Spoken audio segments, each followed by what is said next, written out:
Hello mothers, how are you. आज का मेरा ये टॉपिक स्पीच के ऊपर ही है। पहले मैं आपको ये सब बताना चाहूँगी कि मैंने स्पीच के लिए कौन कौन से टूल्स हैं जो मैं यूज़ करती हूँ। It's my on research. मुझे किसी थेरेपिस्ट ने नहीं बताए हैं, लेकिन इस टूल्स को थेरेपिस्ट ही यूज़ करते हैं। डेफिनेटली मैंने कुछ टूल्स, जब मैं कनाडा आई थी तो मैंने इंडिया से किट बाय की थी। उस टाइम मुझे इतनी ज़्यादा नॉलेज नहीं थी इस बारे में कि ये किस काम आएंगे कैसे, बट मैं आते आते उसको बाय करके ले आई। सेकेंडली कुछ टूल्स मैंने रिसर्च पे खुद ऑर्डर किए, कुछ मैंने अभी लास्ट यूएस से मंगाया, लेकिन उसके कुछ ऑप्शंस हैं जो आप इंडिया से भी आप बाय कर सकते हो। और किस तरीके से मैंने उसको यूज़ किया बच्चे के लिए, मैं आपको ये यूज़ करते हुए मिस्टी की वीडियोस भी दिखाऊंगी आगे आगे। फर्स्टली मैं आपको आज इंट्रोड्यूस करवाना चाहती हूँ वो कौन कौन से टूल्स हैं। जैसे कि मिस्टी को माउथ में स्टिफनेस होने के कारण उसकी स्पीच नहीं थी स्टार्टिंग टाइम में, तो मेरा जो वाइब्रेटर ब्रश था, मैंने अपनी वीडियो में आपको वाइब्रेटर शो लास्ट वाली वीडियो में शो किया है।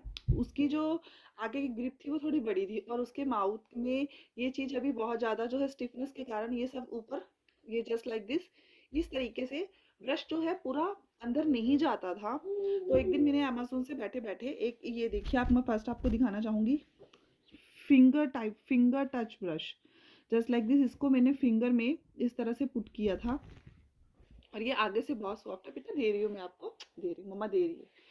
इस तरीके से ये देखिए, इसको मैंने अपनी फिंगर में डाला और ये आगे से बहुत सॉफ्ट है। तो इसके साथ मैंने स्टार्टिंग की थी कि मेरी फिंगर जो है उसके माउथ के अंदर पूरी तरह से जा सके। जस्ट लाइक दिस, ये बहुत सॉफ्ट है। ये देखिए, बच्चे को इतनी प्रॉब्लम नहीं होगी और आपकी पूरी उंगली मुंह के अंदर तक जा सकती है। ये मेरी ऑन रिसर्च थी जो मैंने इसको स्टार्ट किया था, और इसका मुझे बहुत अच्छा रिजल्ट मिला। ठीक है, नेक्स्ट टूल। नेक्स्ट मैंने फिर अपनी रिसर्च पे कुछ और देखा। मेरी उस रिसर्च पे मैंने ये मंगवाया, उसकी इस चीज़ की स्टिफनेस को खोलने के लिए मैंने ये ब्रश, आपको ये अमेजोन से मिल जाएगा, इजीली मिल जाएगा। इस तरीके से नीचे के टीथ साफ करने के लिए, ऊपर के, और हमारी जो को स्टिफनेस को खोलने के लिए। ये देखिए मैंने इस टूल को यूज किया, मुझे इसका भी अच्छा रिजल्ट मिला, जिससे धीरे धीरे स्टिफनेस खुलती गई। उसके बाद जो मैं इंडिया से किट लेकर आई थी, उसमें मेरे पास स्पीच थेरेपी की ही किट है। ये इस तरीके से नीचे से बच्चे को वाइब्रेटर, जैसे आप वाइब्रेटर ब्रश यूज करते हैं, ये जस्ट उसी तरीके से आप देख सकते हैं। इसमें इस जगह सॉफ्ट है, ये कुछ हार्ड आ गया, ये कुछ स्ट्रेट आ गया। हम जो है बिल्कुल सॉफ्ट वाला बच्चे को स्टार्ट कर सकते हैं। ऐसे वाइब्रेशन ऑन होगी ये चीज़ बच्चे के, बच्चा इसको बिल्कुल भी नहीं लेगा। तो स्टार्टिंग में आपने क्या करना है, बच्चे को यहाँ टच करना, आपने उसको स्टार्ट करना है, उसको वाइब्रेशन मिलती जाएगी। 1-2 मिनट के लिए आप यहाँ रखिए, जस्ट लाइक दिस। सारा आप उसे फील करवाइए, स्टार्टिंग में आपने उसको फील करवाना है। जब उसको अच्छा लगने लग जाए, पानी आप अपने पास रख लीजिए, आप इसको धो सकते हैं साथ साथ।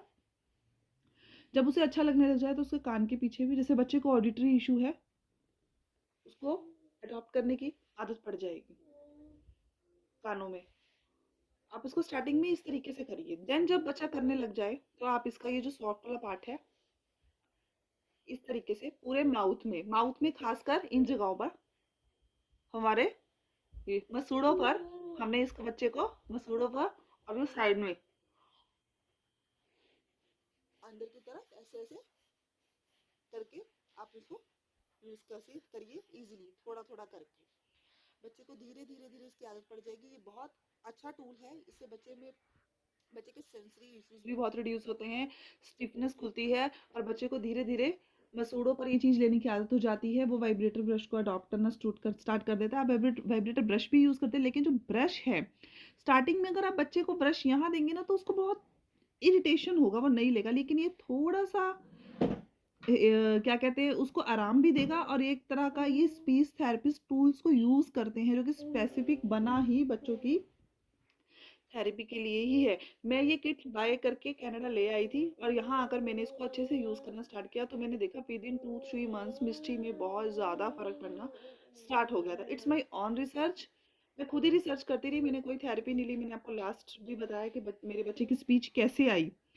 हाँ, मेरे पास मटेरियल बहुत हैं, और नॉलेज अब इतनी ज़्यादा गेन हो चुकी है, मैं इतना आपको गाइड कर सकती हूँ कि आप भी कैसे, अगर आप स्पीच थेरेपी अभी नहीं ले रहे हैं, बहुत परेशान हैं कि कैसे करना है, तो आप इसको बाय कीजिए और बच्चे पे स्टार्ट कीजिए, ठीक है। उसके बाद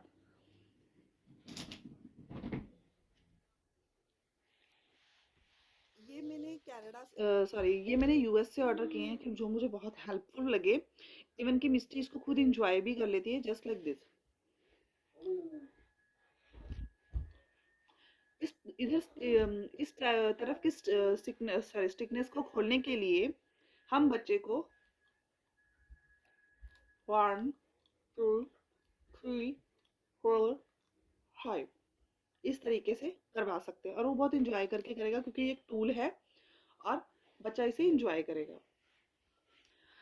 एक मेरे पास ये बच्चे, कई लोग कहते हैं कि बच्चे को मुंह बनाने में प्रॉब्लम आती है, मुंह बनाने नहीं आते हैं, वो कॉपी भी नहीं करता है, देख के इमिटेशन नहीं है, अगर कुछ भी है जस्ट लाइक, तो आप क्या कर सकते हैं, ये भी एक बहुत अच्छा टूल है।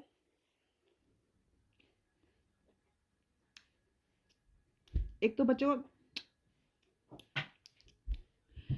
मेरे को इस टूल को ज़्यादा यूज़ करने की ज़रूरत नहीं पड़ी, बिकॉज मिष्टी जो है उसकी इमिटेशन बहुत अच्छी है, वो नकल बहुत अच्छी करती है, तो उसको ये चीज़ करने में प्रॉब्लम नहीं है। और अगर वो लव यू भी करती है तो इस साउंड को निकालती है, लेकिन नहीं, इट्स गुड।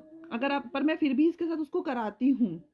इवन कि मैं इसको, इस टूल का यूज़ कई तरीकों से करती हूँ। मेरे पास इस तरह के 2 टूल्स हैं,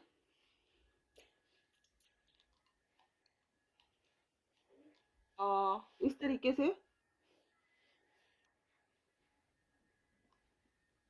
माउथ में भी पूरी तरह यूज़ कर सकते हैं, और बच्चे की स्टिफनेस में भी बहुत फ़र्क पड़ता है, और वो कुछ अलग सीखता है, कुछ अलग तरीके से, मतलब एक सिखाने का पार्ट है। इवन कि अगर मेरे पास कभी कोई चीज़ नहीं होती है, तो मैंने उसको जैसे ल ल ल र र में प्रॉब्लम है, तो यहाँ पर रखती हूँ, ला ला ला ला ला ला ला ला ला, इस तरीके से भी यूज़ करती हूँ। इवन कि ल एल और आर के लिए भी मैं आपको एक अभी इसकी धीरे धीरे वीडियो शेयर करूँगी कि कैसे मैं इसको सिखा रही हूँ। उसके बाद आ जाता है, मेरे पास ये एक टूल है वाइब्रेटर के साथ, ये भी मैंने यूएस से ऑर्डर किया है। आप चेक करेंगे तो हमें शायद इंडिया की अमेजोन पे भी मिल जाए, जस्ट लाइक दिस।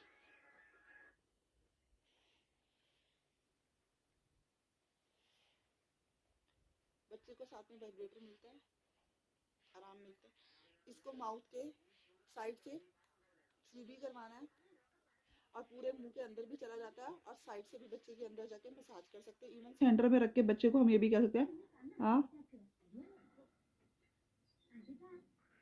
अगर बच्चा समझता है, नीचे की तरफ, ऊपर की तरफ, और इस बहुत फ़र्क पड़ता है इन चीज़ों से। ये हमें लगता है कि नहीं पड़ता, लेकिन थेरेपिस्ट भी इन्हें यूज़ करते हैं।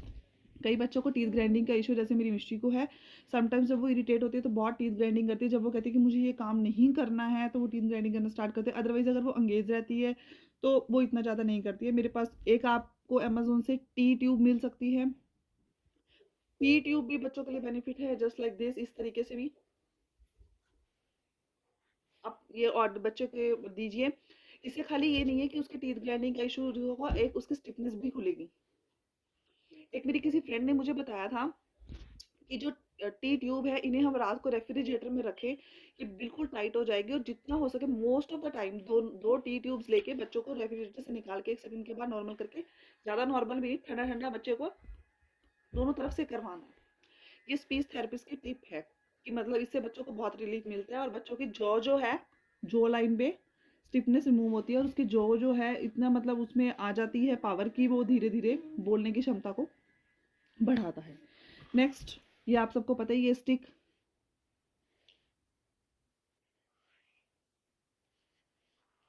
प्रेशर के लिए, माँ, माँ, मेरी मिस्टी को माँ में प्रॉब्लम है, तो मैंने उसको लिप क्लोजर भी बताया किस तरीके से।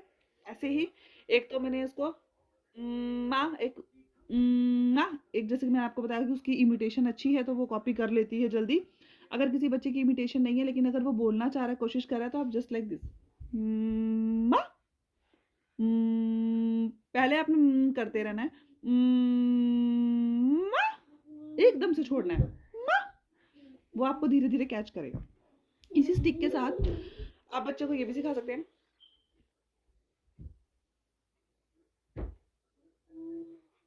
अगर बच्चा कॉपी कर रहा है दैट्स फाइन, इसके साथ टंग को प्रेशर भी दे सकते हैं। इसका एक और बेनिफिट भी मैं आपको दूँ, अगर बच्चों को आपने टांग की एक्सरसाइज करवानी है, टांग ऊपर लगाओ, तो आप धीरे, बच्चा अगर थोड़ी बहुत भी उठाता है तो आप इस तरीके से पकड़ लीजिए, यहाँ से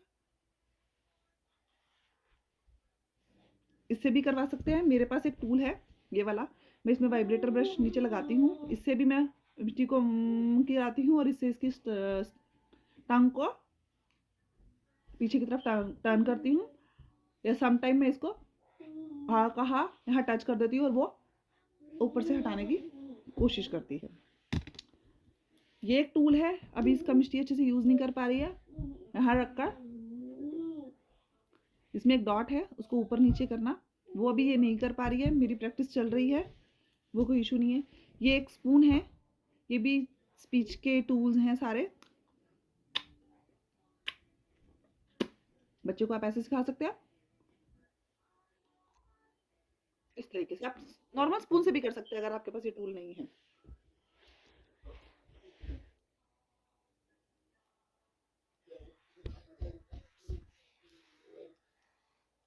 इस तरीके से जो बच्चा बाइटिंग करता है उसको रोकने के लिए इसको अंदर लगा के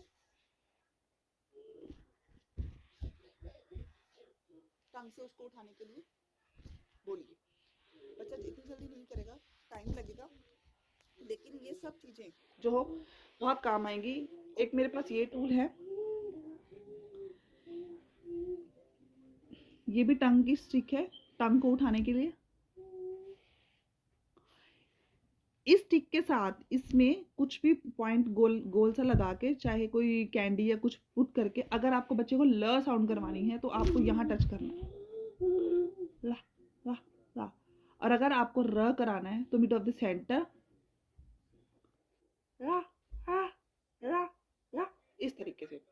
इसकी मैं आपको पूरी डिस्क्रिप्शन, इसका लिंक मैं डिस्क्रिप्शन में डाल दूंगी, आपको धीरे धीरे मिस्टी की सारी वीडियोस में पोस्ट करूंगी कि वो कैसे प्रैक्टिस करें। देखिए ये एक बहुत जल्दी होने वाला काम नहीं है, लेकिन ये जो टूल्स हैं ये कहीं ना कहीं आर्टिकुलेशन प्रॉब्लम को भी सॉल्व करते हैं। आप जरूरी नहीं है कि आपको ये सारे टूल बाय करने हैं, जो आपको नेसेसरी लग रहे हैं आप बाय कीजिए। जैसे कि टंग के लिए हम स्टिक को यूज़ कर सकते हैं, स्पून के लिए हम घर का चम्मच यूज़ कर सकते हैं, वाइब्रेटर ब्रश यूज़ कर सकते हैं। ये अगर आपको नेसेसरी लगे तो ये आप अमेजोन से ऑर्डर कर सकते हैं, क्योंकि इससे बच्चे को बहुत फ़र्क पड़ता है, क्योंकि उसकी यहाँ की स्टिफनेस सारी दूर होती है। और इन तरीकों को अभी आप चाहे रहने दीजिए जब तक बच्चे की स्टिफनेस ना खुल जाए, मेरे पास हैं, किट में थे। और इसको करने के लिए आप कुछ और भी ऑप्शन यूज़ कर सकते हैं। बहुत ऐसी चीज़ें हैं जो हम घर से भी, घर पर भी बना सकते हैं। लेकिन हाँ, एक अपना ये किट जो है कोई इजीली इंडिया से 6-7 थाउजेंड की मिल जाती है। मेरे ये वाले टूल्स जो हैं ये यूएस से मंगवाए हुए टूल्स हैं, ये आपको अभी क्या कहते हैं वहाँ पर नहीं मिलेंगे, लेकिन जो दूसरे हैं चुई ट्यूब्स हैं और लाइक दिस ये वाला और ये वाला, ये सब का आपको इंडिया से मिल जाएगा ईजिली। मैं इंडिया से लेकर ही आई थी, और ये सब मैंने अभी यूएस से ऑर्डर किए हैं। 3-4 टूल्स और हैं जो मैं इसके उसमें यूज़ करती हूँ, वो आपको धीरे धीरे वीडियोस में पोस्ट करूँगी। लेकिन इससे डेफिनेटली फ़र्क पड़ता है, स्पीच वाले इन ट्यूब्स को यूज़ करते हैं। कुछ टूल्स ऐसे भी हैं, कुछ बच्चे बाइट करते हैं, मुंह में हाथ नहीं डालने देते हैं, तो हम यहाँ साइड में रख के, साइड पे रख के, तो वो धीरे धीरे ऐसे लगा देते हैं साइड में, और इसके साथ यहाँ पर अड़ा देते हैं उनको। आप इस ट्यूब्स को भी यूज़ कर सकते हैं। फिर बच्चे की जीभ उठाने की प्रैक्टिस करें। कुछ बच्चे जो है हाथ नहीं लगाने देते हैं तो वो काटते हैं। तो इस तरीके से जो है आप अपने आप भी इन चीज़ों को करके बच्चे की आर्टिकुलेशन में और इन प्रॉब्लम को सॉल्व कर सकते हैं। लेकिन मैं आपको पहले बता दूं कि आप सोचेंगे हफ्ते 2 हफ्ते का खेल है, ये इतनी जल्दी फर्क नहीं पड़ता है। It's long time process. लेकिन आप ये देखिए, एक बच्चा हफ्ते में एक बार स्पीच थेरेपी लेने जाता है किसी के पास, वो एक बार हफ्ते में स्टेमुलेट किया जा रहा है उसके मुंह को कि लग, और एक बच्चा हफ्ते में 7 दिन कर रहा है। तो आप खुद देखिए, जो 7 दिन कर रहा है तो उसके मुंह को डेली कुछ ना कुछ मिल रहा है, और एक हफ्ते में एक सेशन लेने जा रहा है तो उसमें फ़र्क पड़ेगा। ठीक है। और स्पीच वाले मैंने देखा है, ज़्यादातर जो स्पीच वाले हैं वो क्या करते हैं, स्टार्टिंग में बच्चों को कोई ओरो मोटर के करीब नहीं लेके जाते, पहले उनको जो है इंट्रोड्यूस कराते हैं Apple, mango, banana, just like this. लेकिन अगर आपके बच्चे के पास स्पीच है तो और आर्टिकुलेशन प्रॉब्लम है तो आप इन चीज़ों से उसको खुद दूर कर सकते हैं। लेकिन अगर आपके बच्चे के पास स्पीच नहीं भी है तो भी ओरोमोटर एक्सरसाइजेज में भी हम इन चीज़ों का यूज़ करते हैं, जिससे कि बच्चे की टंग स्टिफनेस, टंग ऊपर लगाना, बच्चे को पाउच बनाना सिखाना। कुछ बच्चे बना लेते हैं क्योंकि जिनकी इमिटेशन अच्छी है, जो नहीं कर पाते तो टूल्स के ज़रिए हम उनको करके दिखाते हैं, तो वो कर करके प्रैक्टिस से वो करने लग जाते हैं। तो मेरा मेनली बेसिकली पर्पस आपको ये गाइड करना था कि जो अफोर्ड कर सकते हैं थोड़ा बहुत, जिन्हें लग रहा है कि हम थेरेपी अफोर्ड नहीं कर सकते, फाइनेंशियली इतने स्ट्रांग नहीं है, देखिए हर कोई, हम भी खुद ही मैनेज कर रहे हैं। और तो वो क्या कर सकते हैं, अगर 4-5 हज़ार थोड़ा सा खर्च करके थोड़े थोड़े टूल्स करके बाय करके, जैसे भी अमेजोन से उन्हें लगे नीड के, खुद करने की कोशिश करिए। डेफिनेटली बच्चों को फ़र्क पड़ता है धीरे धीरे। मेरी बेटी बिल्कुल भी टंग ऊपर नहीं लगाती थी, इवन कि वो सेल्फ डिपेंडेंट होकर उठा भी नहीं पाती थी, लेकिन आज वो धीरे धीरे यहाँ तक आ गई है। हाफ हाफ तक वो आ गई है। फुल तक आने में टाइम लगेगा, क्योंकि मैंने आपको पहले ही बताया था ये कोई 1-2 हफ्ते की गेम नहीं है, it's long time process. So please continue, और हमारे बच्चे एक दिन जीनियस बनेंगे। डोंट वरी, ये एक बहुत मुश्किल टाइम है, हमें हार नहीं माननी चाहिए कि हमारे बच्चों की स्पीच डिले है या हमारे बच्चे कुछ नहीं कर रहे हैं, सोशल स्किल्स इन बच्चों में नहीं है। टाइम लगेगा, आप उनके साथ रहिए, उनको सपोर्ट करिए, उनको टाइम टू टाइम गाइड करते जाइए। डेफिनेटली एक दिन वो बोलेंगे से भी और सब कुछ करेंगे। Thank you so much.